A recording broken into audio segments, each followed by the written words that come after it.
شفتوا يعني موبايل بنت آخر الزمان طلعت من الوادي. هذا بيتي هناك، هذاك بيتي آخر فوق الصورة، راس الصورة.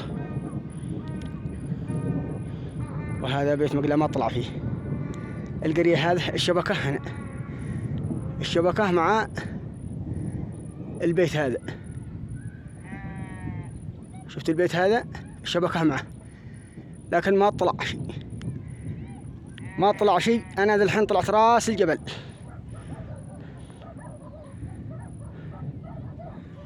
طلعت راس الجبل. بنت آخر الزمان، مهرها غالي وما تعرب ولا تصلح حتى للجماع. حتى الجماع أنه جامعها زوجها ما تنفع شيء بالجماع، وهو يدي فيها ملايين، وهذا ذي يدي فيها مبالغ باهظة. يخسر الشعب اليمني في هذه الشبكة مبالغ باهظة ولا تسوى لعنة الله. نبدي على جبن الحين. هذه ما نشي بحاجتها، هذا ما عاد نشي بحاجتها. تطلع معها حق الجبن.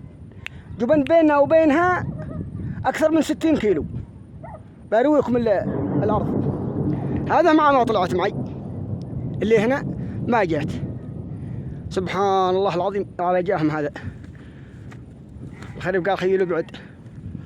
الجام هذا من شافه بقول ذي مطر على حمره، وهو من العر وكذاك.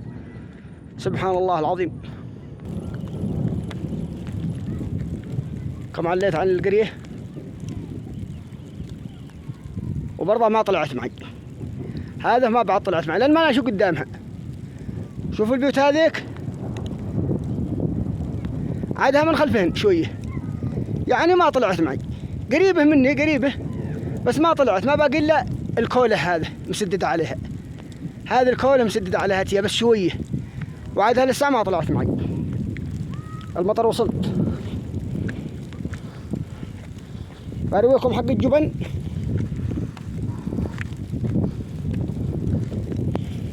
اللي طلع عندي هاتاك ليه؟ لأنها بالضالع، هاتاك بالضالع.